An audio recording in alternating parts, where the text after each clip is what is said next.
we're accustomed to believing that the best thing is shtika. But the truth is that Eiov got gefelliche yisurim because of shtika. Yeah, the Gemara says, it's a Gemara in Soita, Daf Yud Aleph Amud Beis. The Gemara says, Shloisha hayu b'oisei eitza. When Pari wanted to discuss his plans for Klal Yisrael, so he's Shloisha hayu b'oisei eitza.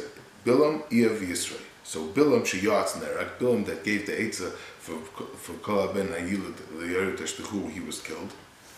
Eiov sheshtak נידון b'Yisurim, for being quiet, he was נידון b'Yisurim.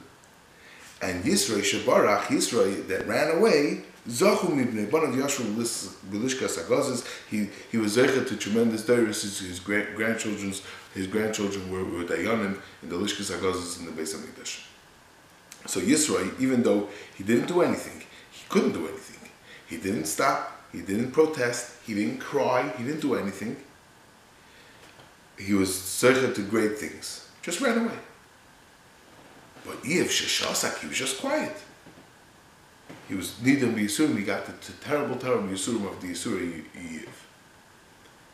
So the obvious question is, what's wrong? What could he have done? He couldn't do anything for Haraya. Yisro didn't do anything. He couldn't do anything, and still everybody asks, why is he getting the terrible Yisurim? And Yisro didn't either cry. So what could be the reason? What was so terrible for what Eiov did? So it would seem that churban and destruction comes when people are quiet in the face of evil. And just Eiov being quiet when Pari is planning on doing terrible things, that alone encourages Pari, and that's the worst thing. That could be the pshat, and that would be the pshat, the famous Gemara in Gittin, which is the next another churban. The Gemara in Gittin, Daf Nun Vav Amud Aleph, the Gemara with Bar Kamsa and Bar Kamsa, where Bar Kamsa shows up to the simcha, and the Hahu Gavra, the host, is not happy with him, and he chases him out. And from there, the Gemara says that the churban came from there, right? So the question is, why is the whole Klal Yisrael there's a churban because of two people that are bickering? But the truth is, the Gemara says what happened. The Gemara says, what did Bar Kamsa think? Bar Kamsa said,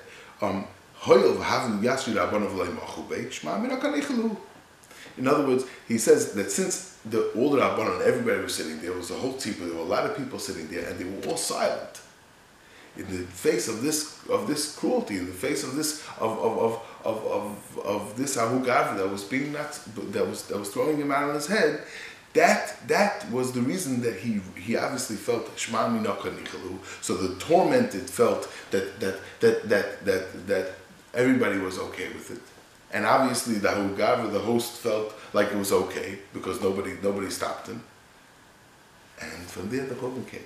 So we have that the churban of Mitzrayim came from somebody who was being shaisik, and the churban of Kamsa by Kamsa, and the end of by Sheni happened because of the shtika.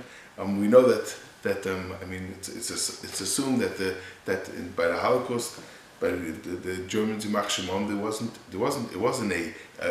they weren't the majority, at least the ones that were carrying out their evil, they weren't the majority, but everybody else was silent. And there's a famous quote from Eli Wiesel. Eli Wiesel says, we must take sides. Neutrality helps the oppressor, never the victim. Silence encourages the tormentor, never the tormented. And that's this thing that when people are quiet in the face of such terrible evil, the person, that the oppressor, thinks that everyone's okay with it, and the oppressed also thinks that everybody's okay with it. That's why. So that's where shtika is terrible. So what's the eitzah? So we have in this week's parsha also we have Moshe Rabbeinu.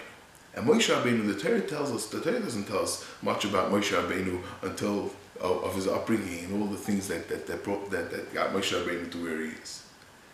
There's only 3 stories that the Torah tells us about Moshe Rabbeinu. And all 3 stories have the same point.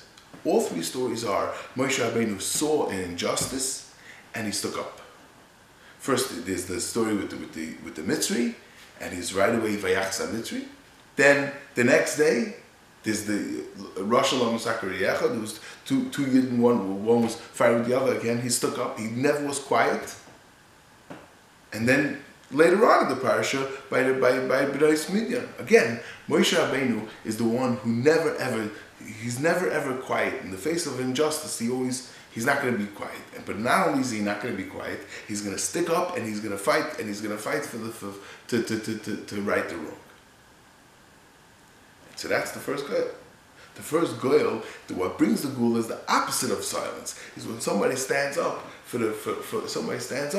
against such an injustice. That brings the gula. And for us for those of us that don't have the koyach to stand up and be like Moshe Rabbeinu and Taka to right the wrong, but at least to be like Eiov, Moshe Rabbeinu's shver. To be like Eiov, that's the next step. The next step is don't fight against the person. Don't stop him. Don't fight the tormentor. But the last thing you should do is stay there and be silent. What you have to do is get up and run. Don't be there when it happens. Don't be there and make as if it's not happening. If somebody wants, if you don't want to encourage if you don't want to encourage a tormentor, if you don't want to encourage somebody who's bringing churban and destruction, you have to not be silent in the face of this, in the face of evil.